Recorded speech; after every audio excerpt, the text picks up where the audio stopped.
This is the 26th presentation of this year and of the course and of the cycle. And we do 12 presentations and then we have a break. The 13th presentation is called an interval, and this is the second interval. Now, intervals are made for articulation. If you run all of the letters together, it's very difficult to get words out. So these intervals are meant to give an articulation to a phrasing.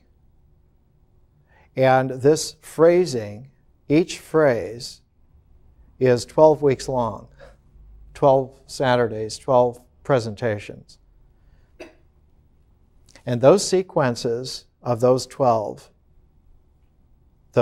phrases together make a set.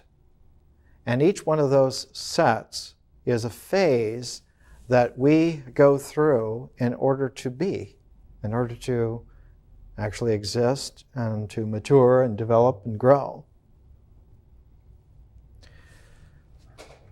Most education takes place in just a limited couple of those phases. Most education, in a traditional way, takes place in the third of our phases, which is myth. On the tribal level, on the emotional level, most learning takes place in a mythic sense. And so that mythic set, that mythic phrase, a feeling-toned experience, is the whole world. And everything is seen through those myth-colored glasses. Everything is seen as some function of feeling-toned experience. And an usual adjunct to that is to add symbols.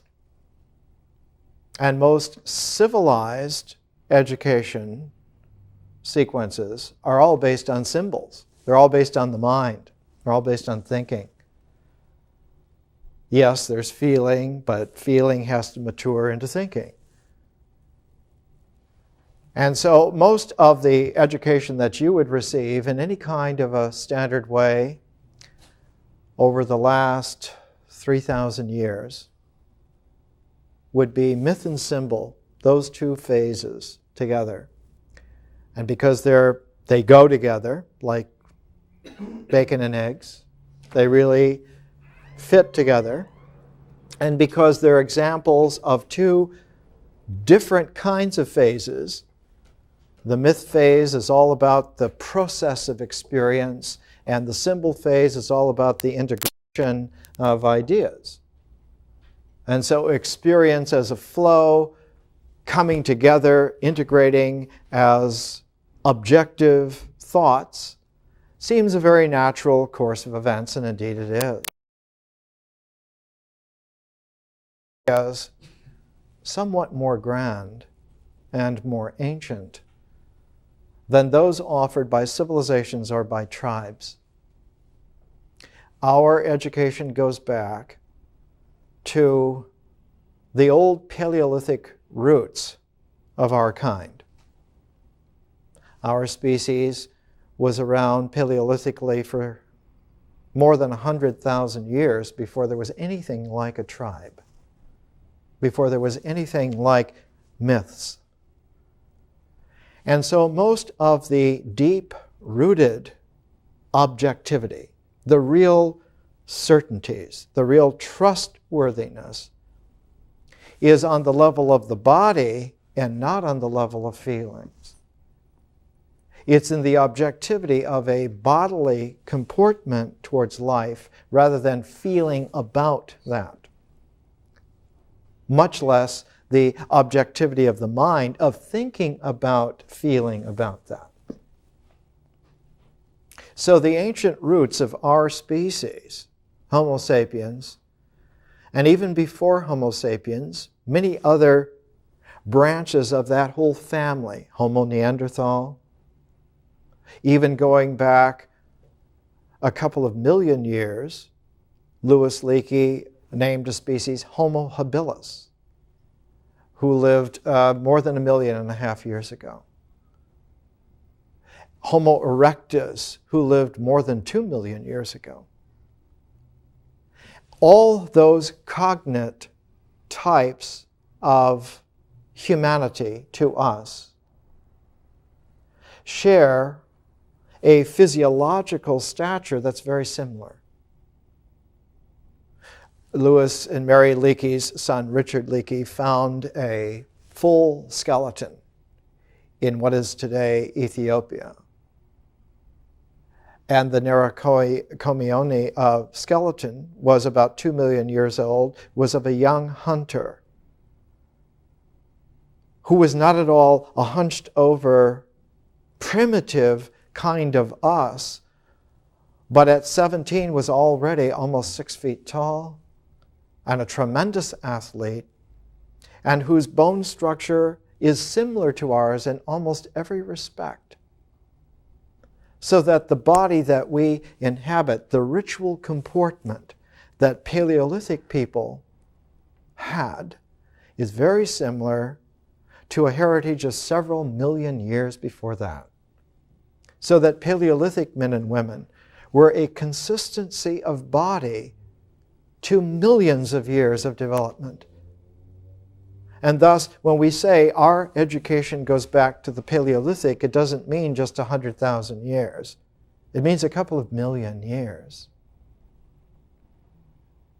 But one difference in those early forms of ourselves, even though the mobility of the body for running, for holding, all of that, very similar, there was one basic fundamental difference which came in with our particular variety of man. Homo sapiens skeletons have a mid-thoracic area of the spinal column that is larger.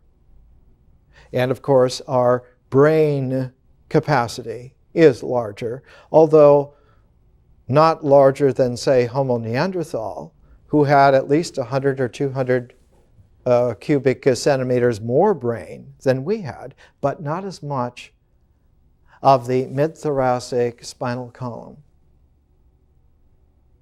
And investigating why this should be, why does the spinal column in the mid-thoracic region of Homo sapiens, why is it so enlarged? Obviously to contain more neural matter. And that neural matter in that mid-thoracic spinal column has only one function. It doesn't help you manipulate your hands or your feet, but it helps you manipulate your lungs, breathing, breath control. And the sophisticated breath control of our species is specifically so that we can talk. The physiological basis of speech, the neurological basis of language, is in a rapid breath control, sometimes up to 60 or 70 times per second, of modulating breath control. So when we come today to the Satthipatthana Sutra, the Mindfulness Sutra, and one thinks right away that, well, one is doing a breath control yoga, that this is somehow yoga, the essence of yoga, the central part, you have to understand that this is a very naive kind of statement. And that what the Mindfulness Sutra, what Satthipatthana is all about, is not breath control. Yoga is not about that at all. It's about the focus of the body before language comes into play. So when we hear of a word in Sanskrit, which is bandied around in the West for a couple hundred years now, and people are glib about it, and they say samadhi, a samadhi is the body's trance. It has nothing to do with the mind. It has nothing to do with the mind. And so there's a deception in the kind of language that is used in an intellectually biased education that is uninformed about the deeper aspects of existence. The idea of mindfulness is completely different from mindfulness, and mindfulness is not so much about the mind's relationship, but about the body's comportment to integration. And the body integrates by awareness, which is more primordially what mindfulness delivers in connotation. It's about awareness. And that the body is extraordinarily refined. While the mind has been trained symbolically for at least 10,000 years, and the roots of symbol understanding go back at least 40,000 years, the body has been integrating awareness for millions of years. The body is much better at integration than is the mind. And it's true that the mind is very, very fast. And that a mind that is trained is incredibly powerful in that it indexes by orders of achievement rather than by elements of action. And that the body's elements of action can, with a very powerful mind, be put together in one single set, and the mind can use it just like that. But the mind does not originate. The body's integral. And so very often the mind mistakes the body to the point of committing suicide.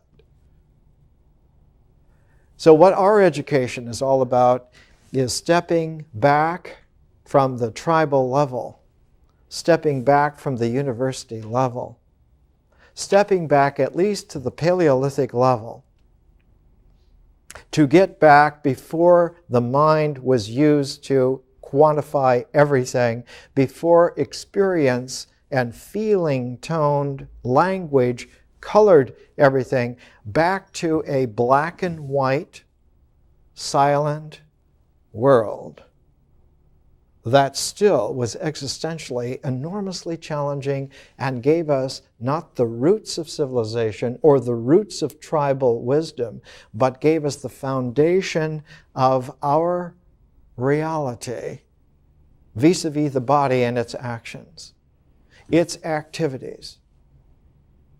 And for existence, action is the very first registry of objectivity. What you do happens.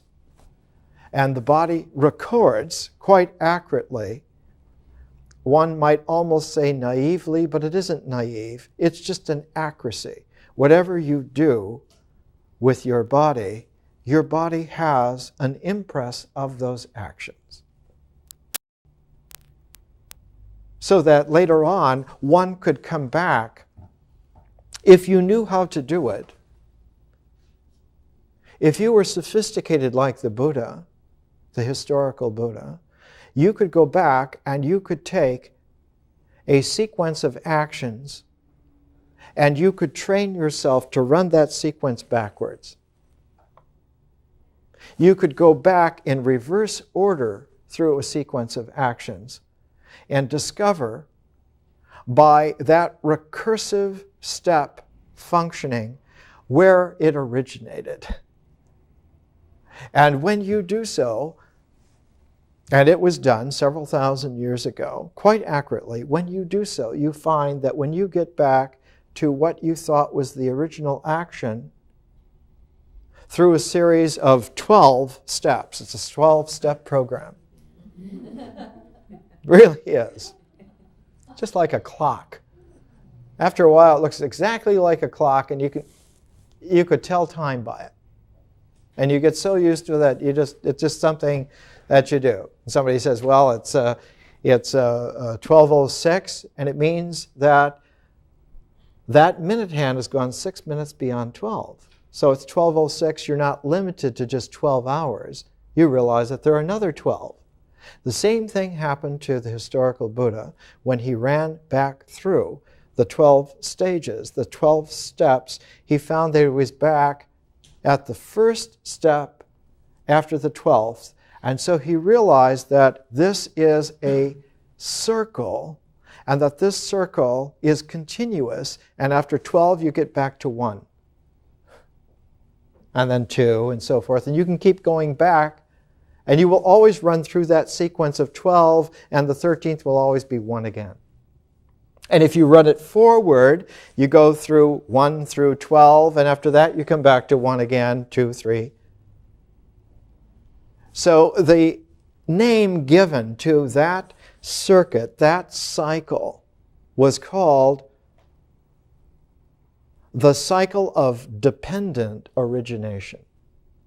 That each stage depends on the one before it, and also gives dependently the next one emergent its existentiality.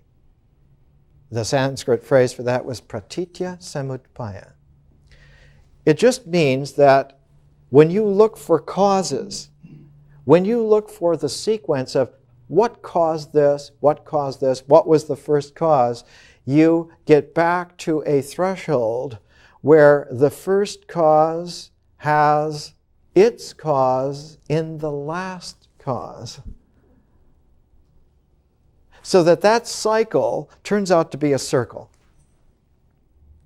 In fact, the old saying for it, the old language for it, meant a frozen circle in the sense that it was really hard and objective.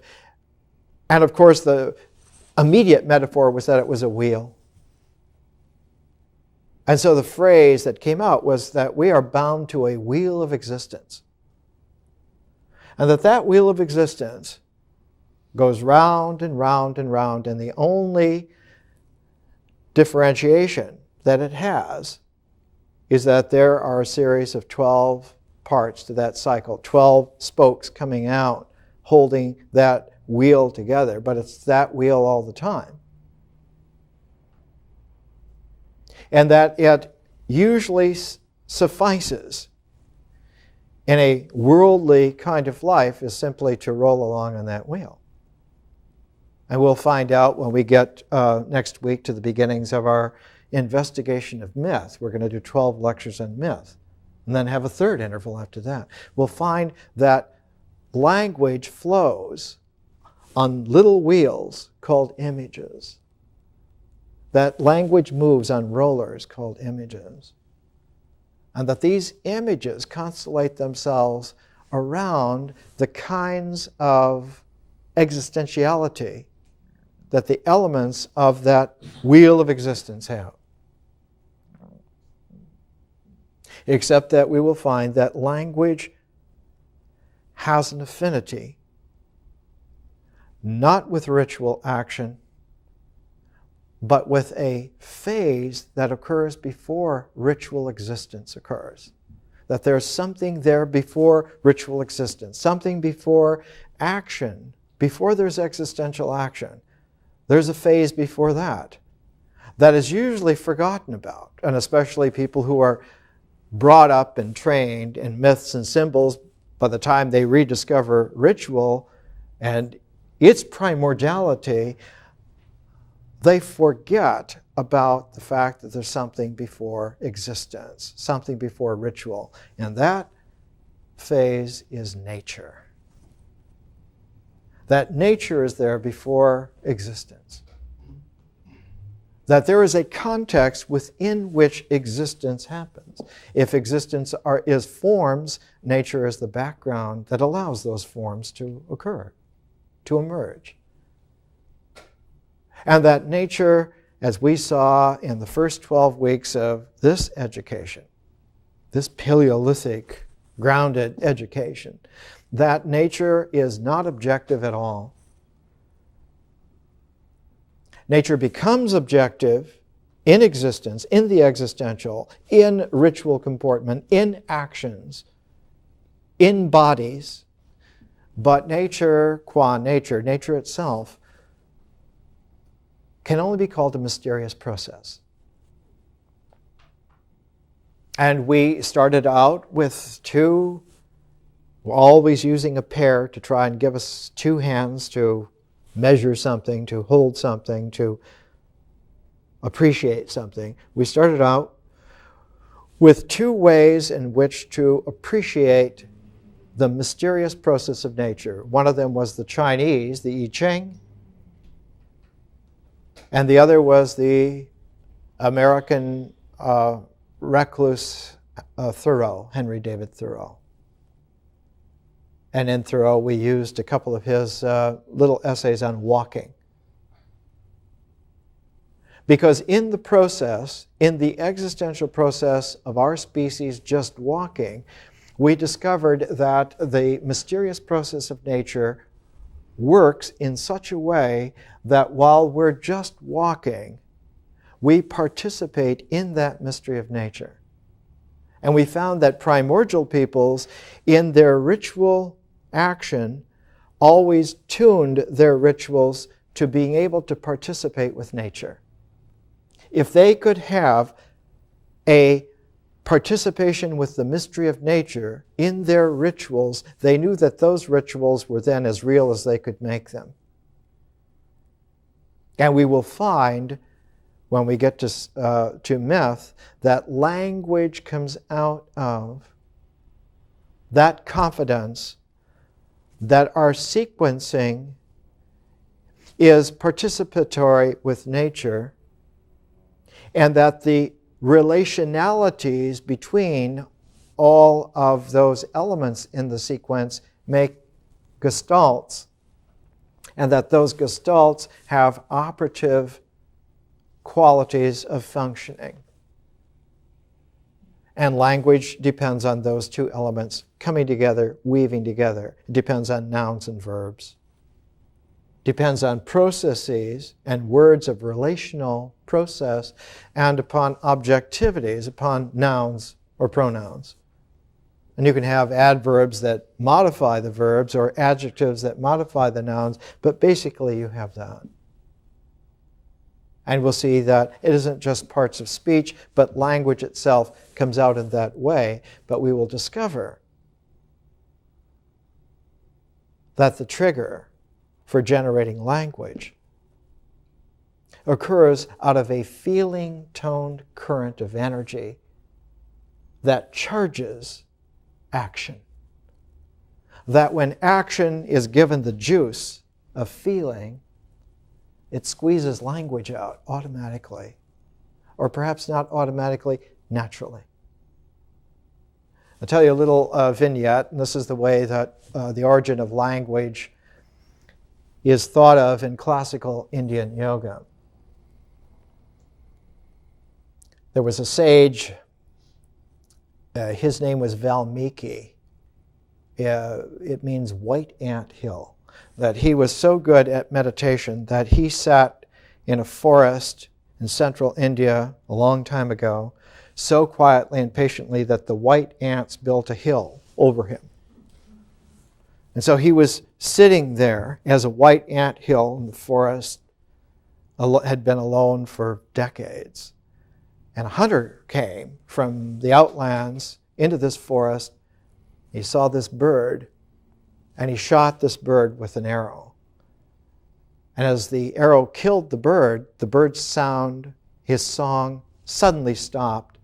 And Valmiki immediately came out of his deep samadhi and immediately cursed the hunter, who shriveled into a wisp of soot in the forest. And then Valmiki began to put his concentration, his meditation on why all this had happened. Not why the hunter had turned to a soot vapor, but why did language come out in the form of this curse? Instantly, automatically, in response to this feeling that something had been destroyed inadvertently. And he found that the same process would happen if there was a sense of feeling-toned joy that the bird is brought back to life. Instead of there being a curse, it would be a blessing. That language is an autonomic creation that comes out of the mystical participation with nature on the level of feeling tone, so that language has to do with expressing feeling. And that feeling is not something nebulous, but feeling is an energy frequency. And that energy frequency has the ability to marshal the breath control, breathing process into modulated, articulated sound. So that sound is articulated and language emerges. In this way, Valmiki then wrote the great Indian epic, the Ramayana, and found that language groups itself always into words that group into phrases that have an operative verb in them, linking, and that those phrases occur in sets called lines, and that the lines always pair, and that the pairing is so deep in the lines that the pairs of lines pair, and you get a 4-line, it's called quatrain, and that couplet, that in Sanskrit is called sloka, that couplet is a primordial form of language. And that there are many other groupings of couplets other than just the pair of couplets. For instance, ancient Hebrew always has the second line in a pair of lines that modifies what the first line is. Ancient classical Hebrew poetics is that the second line always gives you the vector of the variant that the poet wants to follow that's there in the first line. And that when you have couplets in ancient Hebrew, you can arrange those couplets in such a way that the first sound in a couplet is a given letter, and that in fact, because there were 22 letters in ancient Hebrew, you can have a form where there are 22 couplets, each couplet beginning with the next letter of the alphabet. And in this way, you could have a poem that would be an acrostic that's a complete spectrum of everything that could be said in the language. So that any poem delivered in that form is a poem whose deepest meaning is that this is the complete spectrum of expressivity in language. It's everything that could ever be said. And in fact, you find in the Bible, in the Old Testament, one of the most powerful of all the short little books in the Bible is called the Lamentations. The Lamentations usually ascribed to Jeremiah. And the Lamentations is a collection of 5 poems. The original of each one is 22 pairs of lines. And each one of those lines has the next letter in the Hebrew alphabet. So that the book of Lamentations by Jeremiah, about 600 BC, is an example of what Valmiki, writing the Ramayana on the basis of emotion, structuring the slokas, and the slokas being arranged finally into the scale of the Ramayana, a great epic.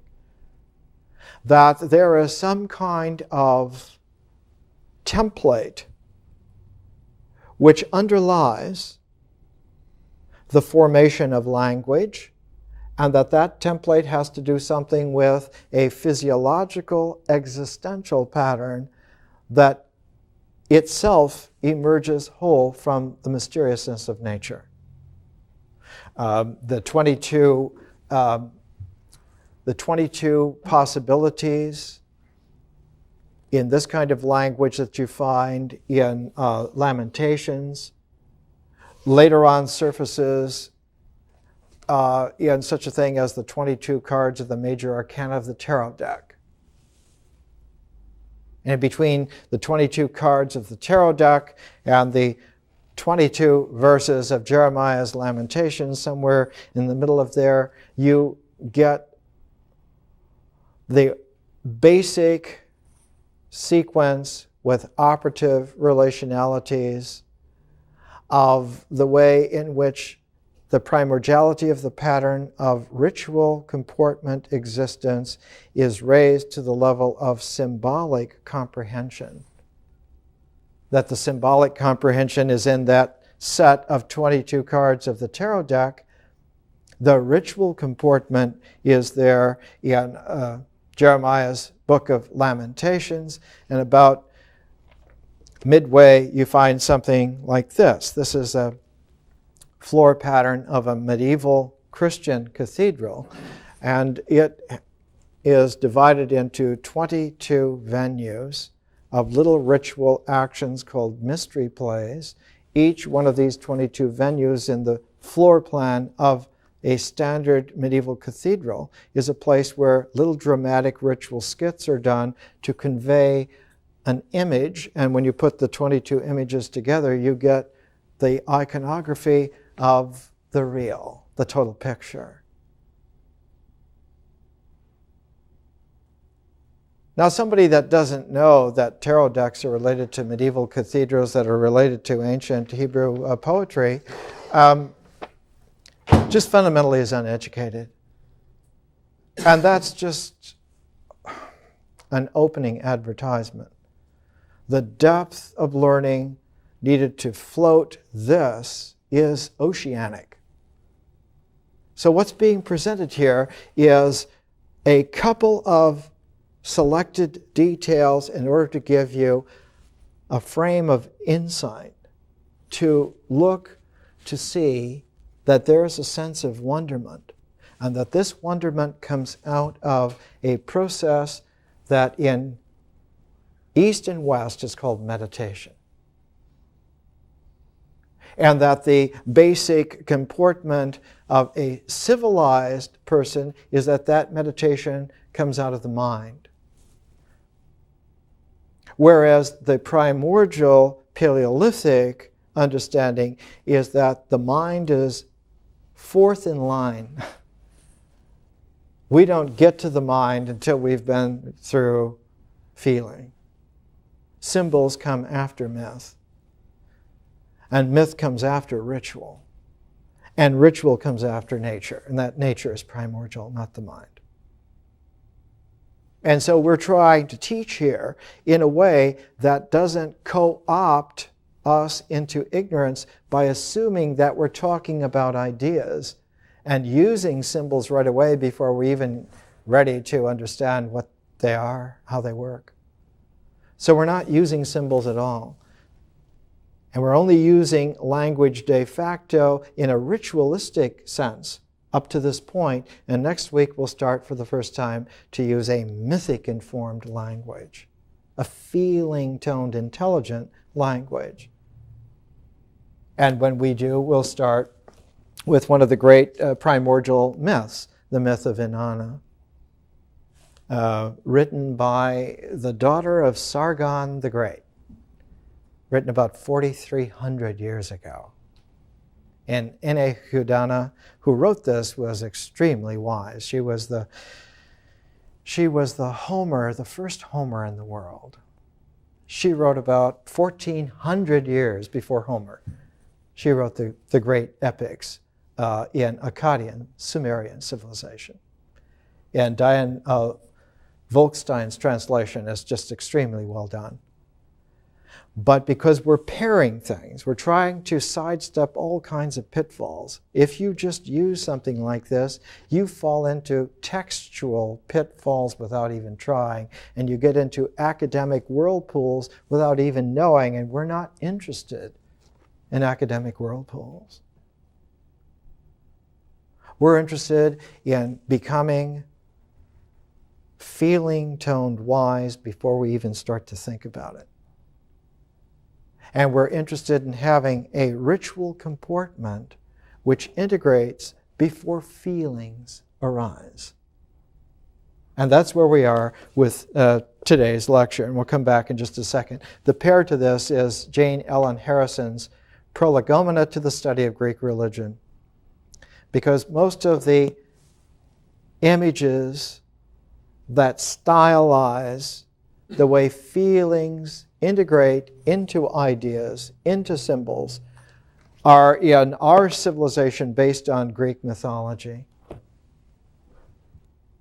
And a prolegomena means what you study before you get to the study. So we're going to take a look at her primordiality of where Greek mythic images come from before they're codified into the idea of Greek mythology. Because we're very wary, there have been many misleading things in the last 30 or 40 years, that mythology has something to do with the wholeness of human nature, and it's only a passing phase. It's only the third phase of an 8-phase development. And you need all of the notes in order to be able to sing. Do, re, mi. So if you only center yourself on the note mi, you just keep saying me, me, me, me, me. And you know that song. Watch out for that song. Notice that there's no note you.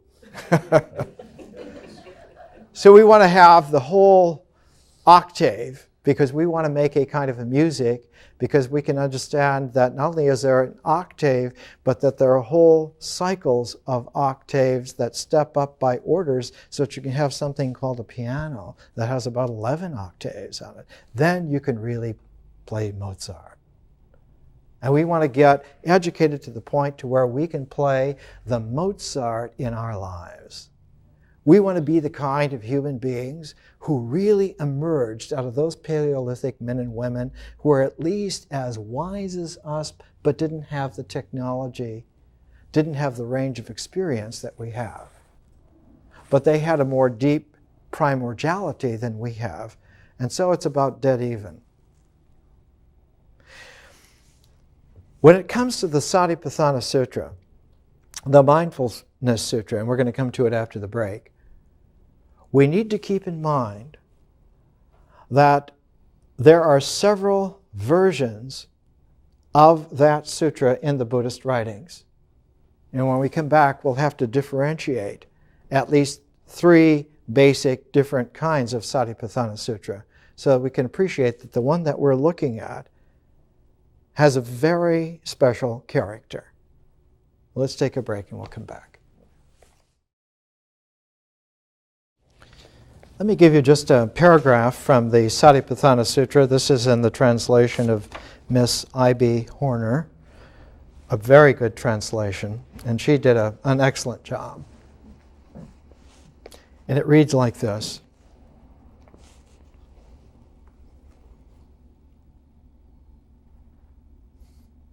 Herein, monks, a monk fares along, contemplating the body in the body, ardent, clearly conscious, mindful, so as to control the covetousness and dejection in the world.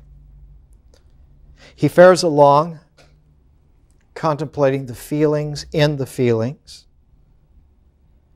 ardent, clearly conscious, mindful, so as to control the covetous and dejection in the world.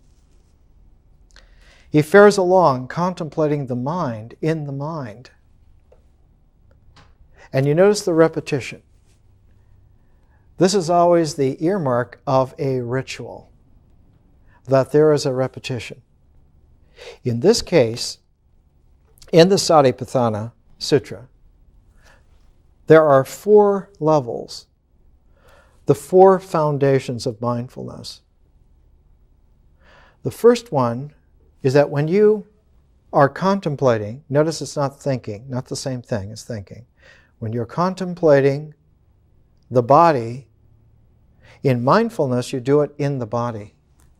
And when you're contemplating the feelings, you contemplate the feelings in the feelings. And when you contemplate the mind, you contemplate the mind in the mind. And the fourth one is mental objects. And he says, he fares along contemplating the mental objects in the mental objects. Ardent, clearly conscious, mindful, so as to control the covetousness and dejection in the world. So they're always pairing this up. The covetousness and the dejection. This is a primordial pairing, and it occurs. For instance, we talked this morning about Jeremiah's book of Lamentations. And the book that always goes with Jeremiah's Lamentations about dejection in the world is the book of covetousness, which is the story of Ruth. Ruth and Esther and Judith are all objects. They're women, ancient Jewish women, beautiful, who have a tough time because of others wanting them, wanting to control them. And the fourth book that deeply covers all of this is the Song of Songs. So that the deepest primordial pairing is the book of Lamentations and the Song of Songs. The Song of Songs is by Solomon, traditionally, supposed to be about love, about sexual attractiveness and human love. And what it is actually the sexual attraction and human love for a woman who loves another man. And because it's King Solomon who can commandeer her, but his love loves another man. And he has to learn that he cannot covet her, even though she is sexually attractive, even though he is in love with her, she doesn't return his love. And so the Song of Songs is actually a secret mystery play about thou shalt not covet. Whereas Lamentations is about thou shalt not be dejected in the world for any reason. And so covetousness and dejection are always paired together, and here they are in the Buddhist sutra, the Satthipatthana Sutra. The integrating action is the faring along, the going along through life. That energy wave, that frequency energy wave of faring along, going along through life, has actually a complication. It's like a banding together of 4 different kinds of circuits into one cable. One of the circuits is a circuit of the body, one is of the circuits of feeling, one is of circuits of the mind, and the fourth is about mental objects in the mind, and that they're all distinct.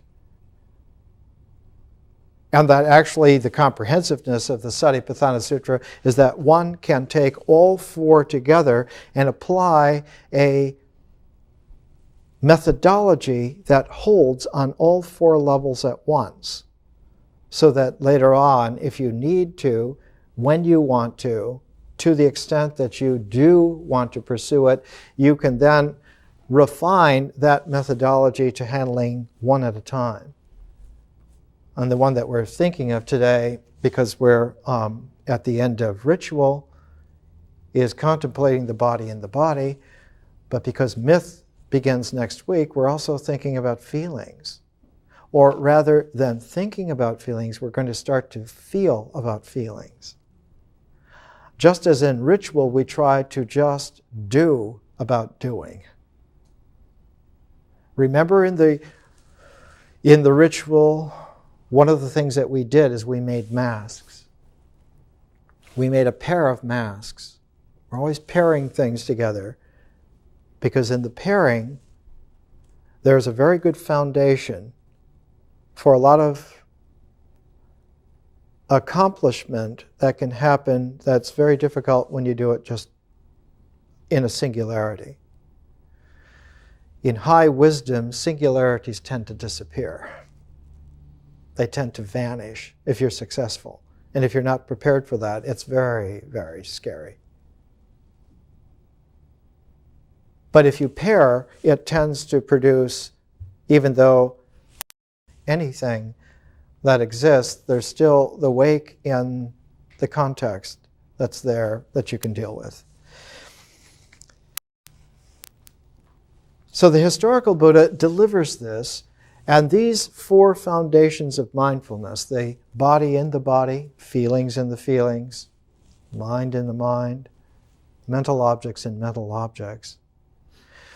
These four, because they have such a deep, I'm reluctant to use the word archetype because archetype as a word is operative in symbols, and we're not there yet.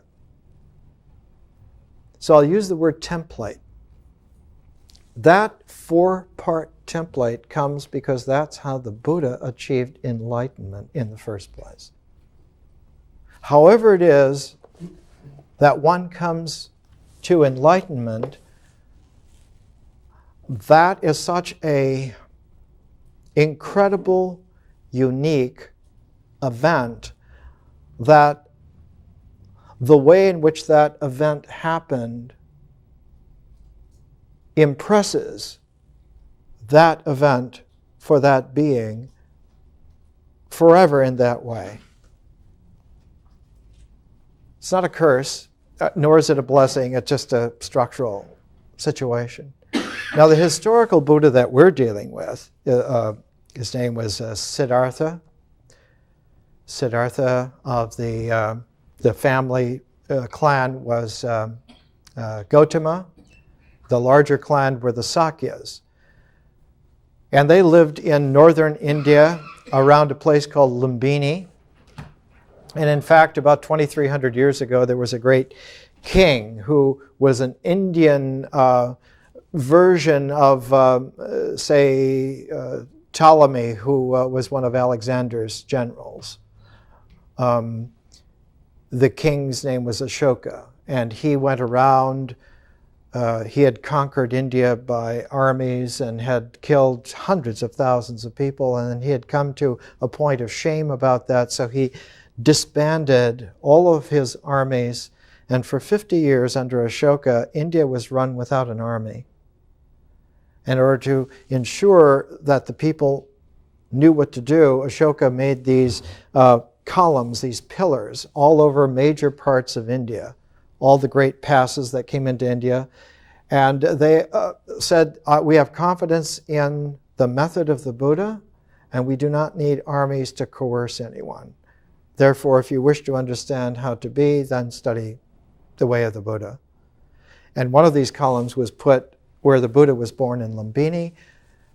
And instead of there being a column at the Bodhi tree where the Buddha got enlightened, he made this, I think I have, here's a photograph. He made a stone. I think this will come through.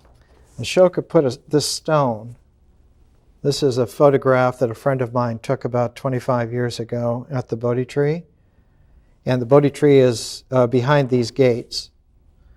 And the stone that Ashoka put there is still there.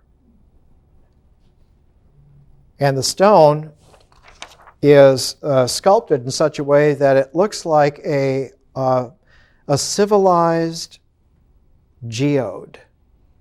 It looks like a geode that's been cut in half, only it's a sculptural stone.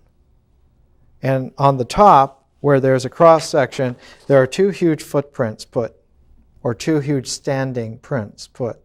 In other words, that this is a place where one can stand. This is a secure locus in whatever confusion or order exists or doesn't exist.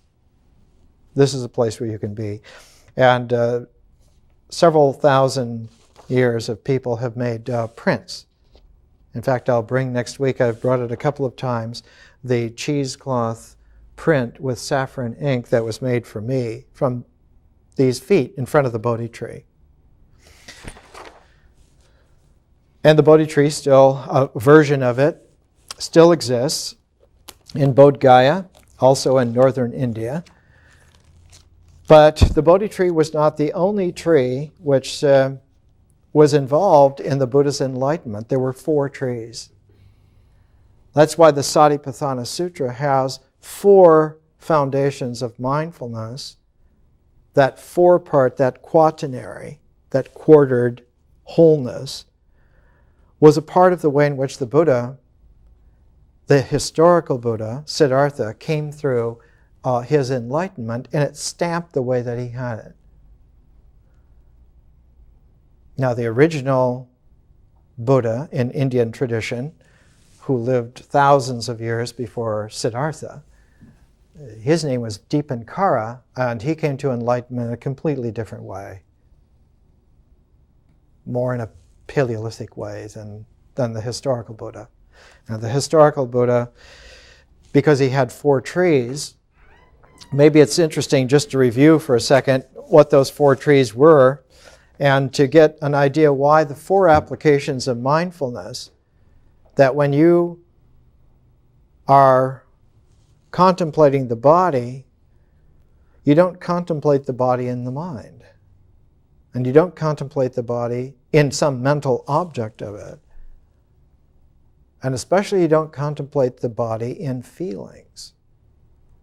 All of those turn out to be pernicious habits which forbid you from having any contact with the real, which is contemplating the body in the body. And so the 4 trees, the first tree is the classic Bodhi tree, of which this is a leaf. There's a Bodhi tree behind this building that was planted about 30 years ago. It was about 5 feet high at that time when it was put in the ground. And the owners planted that. It was a tree brought here by Thich Thien An, who planted a Bodhi tree at the same time at the University of Oriental Studies over on New Hampshire Boulevard near Olympic. That historical Bodhi tree was located on the banks of the Nivangara River in northern India. The place today is called Bodh Gaya. And Bodh Gaya was north of a very large city called Benares. Sometimes Benares is called the City of Light. And Benares is on the Ganges. Ganges, huge river. So the Nivangara runs into the Ganges. But up country on the Nivangara River, alongside the banks, the Bodhi tree was growing there, this fig tree. You can feel its leaves are sort of leathery. And it was the first of 4 trees, and they form like a diamond shape. One thinks of a diamond rather than a square. You can think of a square, but in the Buddhist tradition, it's always thought of as a diamond because of, later on, the Diamond Cutter Sutra was the ace perfect expression of what the Satthipatthana Sutra was the great expression up until that time. The Diamond Cutter Sutra in Sanskrit is called Vajrachadika. It doesn't mean the diamond, it means the diamond cutter. The person who knows how to cut the polished diamond out of the raw diamond is a very rare individual. And the only way to cut a gem out of the native stone is to know where the lines of the lattice structure will allow you to cut. Otherwise, you fracture the stone. You fracture the medium. So the Diamond Cutter Sutra relates to the diamond shape of the 4 trees of the experience of enlightenment, relates to the 4 foundations of mindfulness. One has to know what the structure is so that when you're moving to cut a shape out of it, you follow the structural lines, not the outline of the thing, but the structure of how it really is made, of what it is made out of. And so our being is such that we have a structure. It has nothing to do with the defining shape of our skin. It has nothing to do with the defining shape of our skeleton even.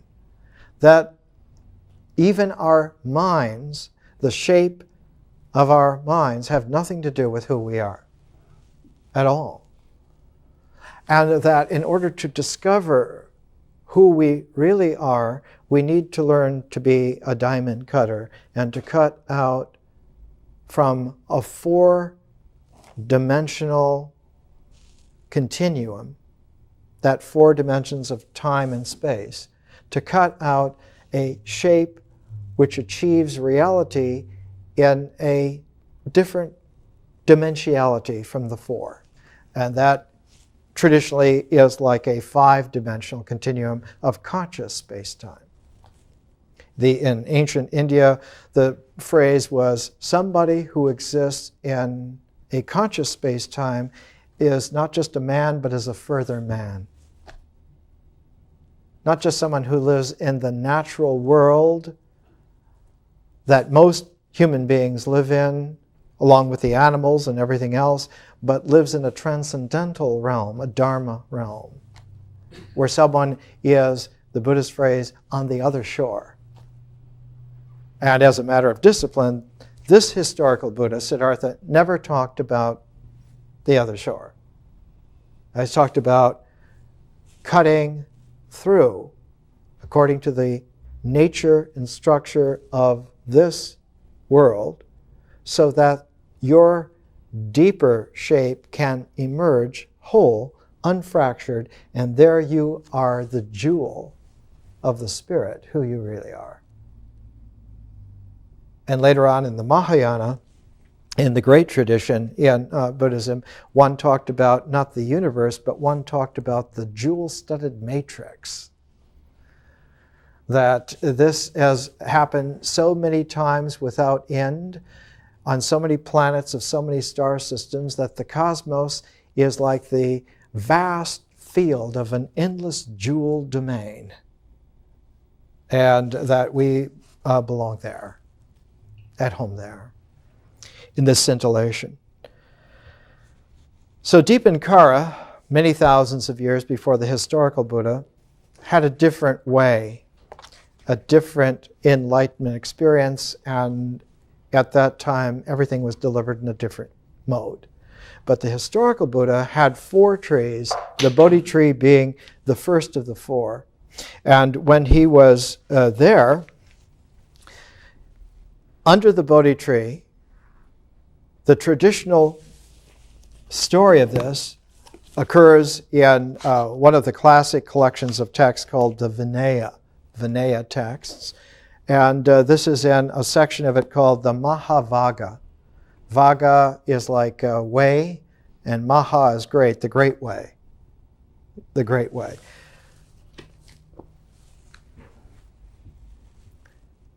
For 7 days, he was going to be under the Bodhi tree, and then each of the other trees will be 7 days, so that you have 4 sevens. And because you have 4 sevens, you have a week under each of 4 trees, and altogether that makes a 28-day cycle. It makes a lunar cycle. So that in classic Buddhism, the full moon was always the culmination of that lunar cycle. So on a full moon, one would use that to sit all night with one's friends and companions along the way and let the impress of the entire cycle occur to one. Open oneself up to the entirety of that cycle, that all 4 of those 7 days, all 4 of those trees together make a complete gestalt, a total gestalt. And it includes not only the objective Bodhi tree experience, but the other 3 trees and the relationalities between them, so that you get the totality of it. Later on in the Mahayana, the wholeness of that was seen as not a circle so much as a flower. So you have sutra is called the jewel ornament of liberation, or the great flower of awakening. And so you have all of these kinds of descriptive phrases for larger and more appreciative ways of looking at this.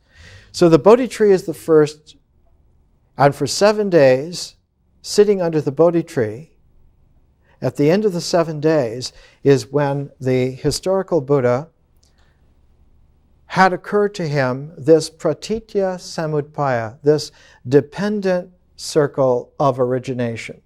The clock, where if you go past 12, you get back to 1, and it goes back through the cycle, and you can run it forwards or backwards. You always have the same set, so that one becomes familiar. And in the Satthipatthana Sutra, you have some allusion to it, but in the Vinaya text, you have it spelled out what each of these steps is in this law of dependent origination. And one of the steps is ignorance, avidya, not being able to see. And that ignorance, whether it's intentional or not, is still a kind of a blindness. One simply doesn't see, one doesn't know. Does not know because one does not know how to see. And one of the qualities that's in there is that if you're constantly looking to see something, you miss getting sensitized to the lookingness itself, to how to look. So one of the things in art is to teach one how to look, how just to look. Not at what to look, but how to look, so that seeing itself as a process that's of interest. And when this occurs, one can learn to be aware that you're seeing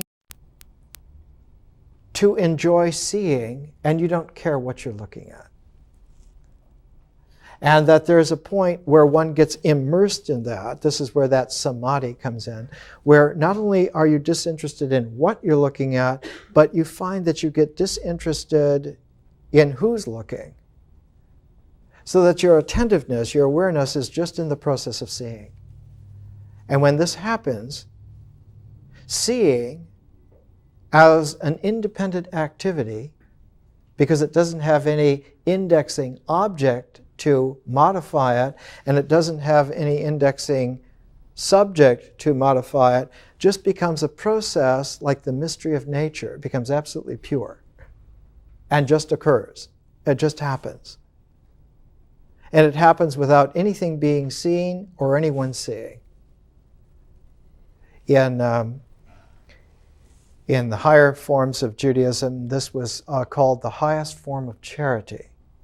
It was written about in that way by Moses Maimonides in the 1200s. He said the highest form of charity is that no one knows who gave and no one knows who received. There's just the givingness. So that the charity is not charity, but it becomes a quality of just givingness, which is universally shareable, and the giver and the donors and those who receive and those, everyone is interchangeable, and so we become like a mysterious matrix where there's just a single family. In historical Buddhism, that high givingness was called dana. And dana is the first perfection. And later on, when the Mahayana was trying to find a way to make a transform out of the 4-part pattern, out of the diamond pattern, the 4 trees, the 4 foundations of mindfulness, they went to a 6-part, a hexagram, a snowflake, a 6 relationality, and they had the 6 perfections, the 6 paramitas. And dana was the first of the 6. And usually they would teach it in a way where you would have a pair of 3s. Universally handling 6 comes out either as a hexagram or a snowflake. I don't know if you know, snowflakes are very esoteric. No two snowflakes are ever alike. Every six-pointed snowflake that has ever and will ever exist on whatever planet in whatever star system is always unique and different. The great mathematician Johann Kepler, who discovered first that orbits of planets were ellipses and not circles about 400 years ago, wrote a monograph mathematically on the snowflake in Shakespeare's time. Very esoteric. So the 6 paramitas were always taught in a pair of 3s. And the first 3, dana, sila, and kshanti, givingness, morality, and patience, were so fundamental that you could teach it to children, and you could also teach it to animals. You can also teach it to plants. The original developers of gardens always knew that plants were sentient. In India, man is given a declension not through animals but through plants. In the Chandogya Upanishad, plants are the essence of life. Men are the essence of plants. Speech is the essence of man. Is the essence of speech. So those are the orders. So the first 3, dana, sila, and kshanti, patience, givingness, and morality, can be taught to plants, animals, and children. But those 3 transform when they become energized. How do they become energized? They become energized because feelings and the mind, thinking, because feeling and thinking energize them and raise them to a higher level, a more intensity. So that you have those fundamental 3 transform into a higher order 3. You have the patience, the kshanti, transforms through the energies of feeling and thinking, through myths and symbols, into a powerful visionary energy called virya. Means strength. We still have our word in English, virile. It means not just strength like this, but the strength for fertility. A real strength. And so you have patience becoming morality, and you have a morality that transforms into what was called in Sanskrit dhyana, or concentration or meditation. So that the ethical basis of meditation is its foundation. That morality is not just some nice thing to do because you don't want them to do something else to you. It's that it lays the basis for the way in which integration becomes very powerfully concentrated, so that one can even come down to what was called in Sanskrit ekagrata, one-pointedness. And when you get to one-pointedness, you come to the aspect of the writing point of the pen, so that you can begin to make whatever creativity you need to out of that. And surprisingly, what becomes wisdom, what becomes prajna, is givingness, dana. So that charity, givingness, is not a small thing, it's the most fundamental of all things, because that becomes wisdom. When feeling and thought energize givingness, that's what prajna is. That's what wisdom is. High transcendental wisdom is that. So the Buddha, under the Bodhi tree, thought of the dependent chain of origination. He thought of that circle. And when he had come to contemplate that circle of dependent origination, he got up from under the Bodhi tree and he went to the second tree, which was a big banyan tree. It's called the Agapala banyan tree. It means so wide that whole herds of animals can be sheltered under it. Indian banyan trees can spread for acres. And so he left the Bodhi tree and went to this banyan tree. And as he sat under this banyan tree for 7 days, a figure came and saw him sitting under there. Now, in some versions, he's called the naked ascetic. In Sanskrit, it's Ajivika, the native ascetic. In others, he's called a certain haughty Brahmin. Somebody who's born to the purple and who knows it, and who are you and what are you doing here? But he pays deep respect on the surface. He calls him Reverend Sir. But the fact is that this etiquette is a ritual comportment which has no bearing upon the Buddha at that point at all. And that it was a misapprehension to even address him as a Reverend Sir, because the naked ascetic is so prideful that he co-opts everyone into his universe. So he doesn't recognize that this is different. This being is not here in this world in the way in which you are.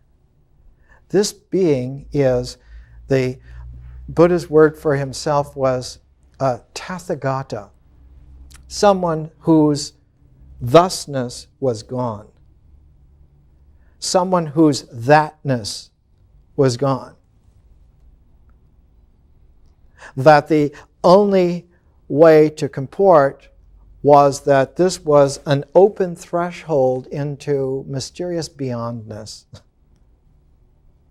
That the figure who was there was just an outline of a gateway, and whose interior substance was not there at all.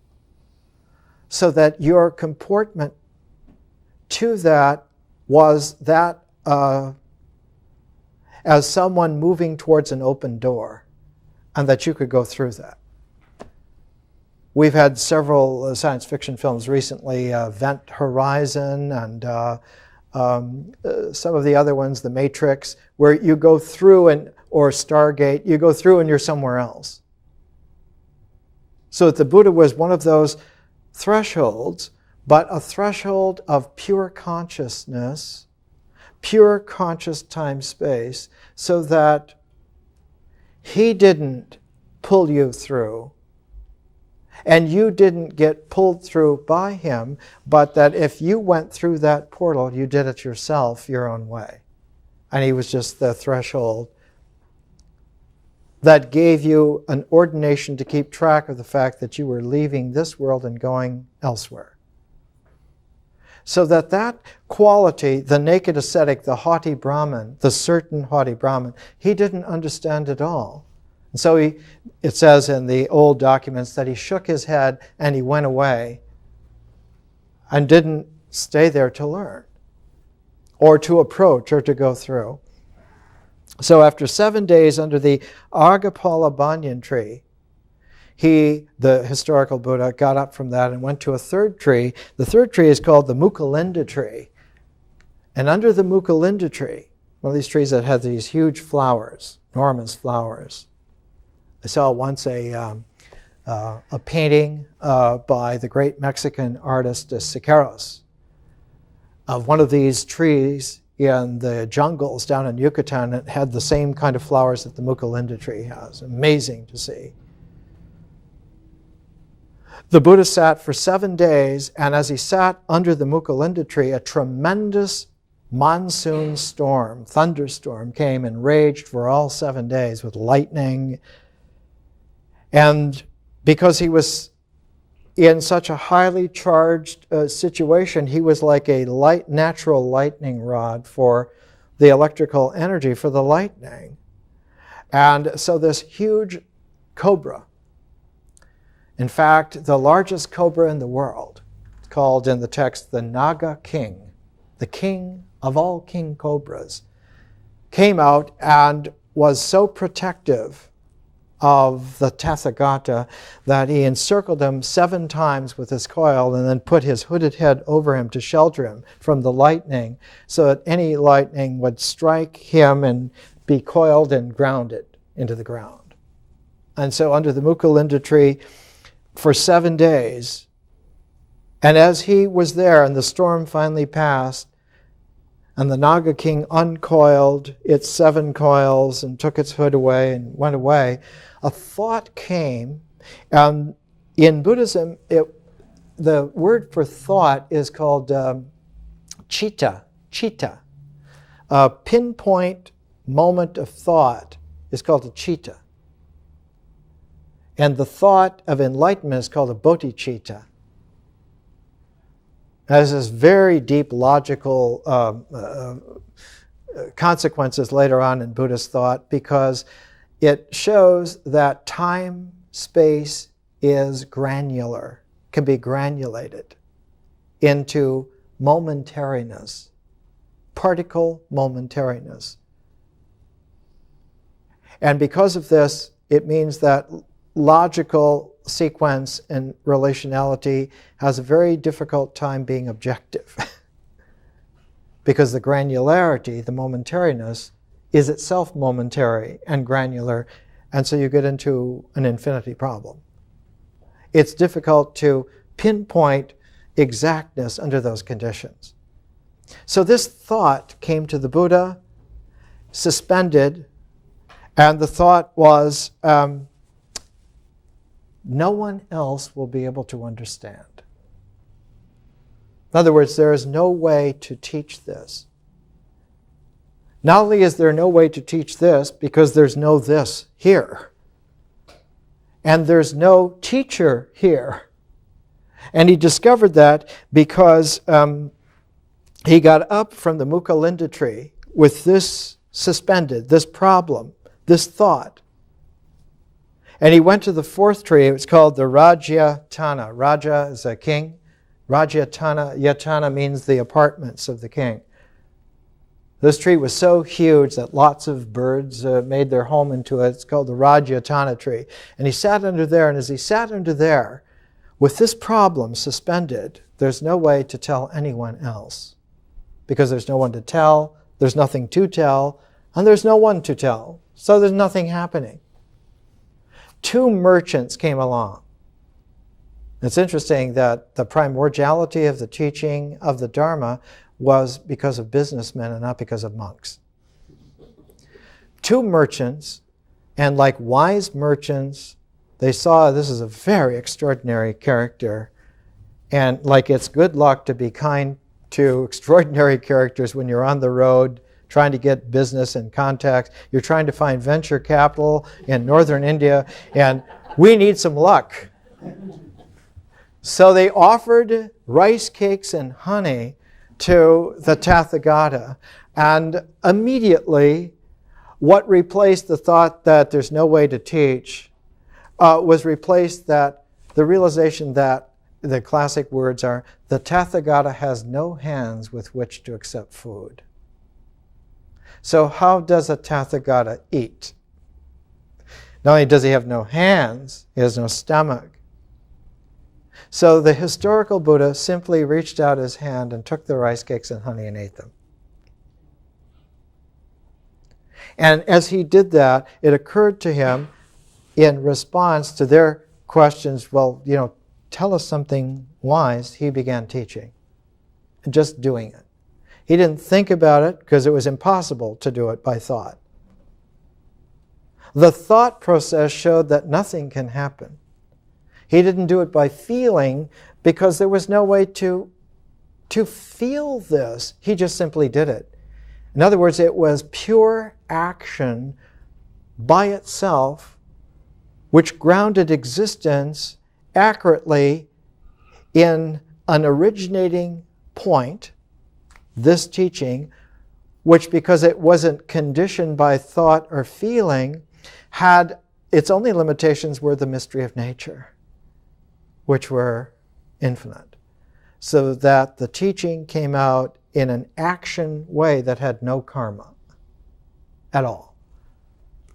So that in following that path of this Dharma, one doesn't incur karma at all. Because the karma had no conditional existential way to be. Karma only is there in actions that have the experience and the mind and mental object and all these other aspects to it, but in pure doing, it's not there. Which means, in Western theological terms, that there's no original sin. Just life itself, being life, is not sinful. It's just life, being life. Just animals being animals, plants being plants. And that there's a way for us to be what we are, which is discoverable only on a radiant further shore of the Spirit. That we are not what we're supposed to be according to the assignations of labels. We're not any of the above, nor all of the above together. We are something completely different. In other words, we are real and not temporary. We are not subject to conditional constraints and definitions, and that the belief that we are is exactly what is the source of the chaos.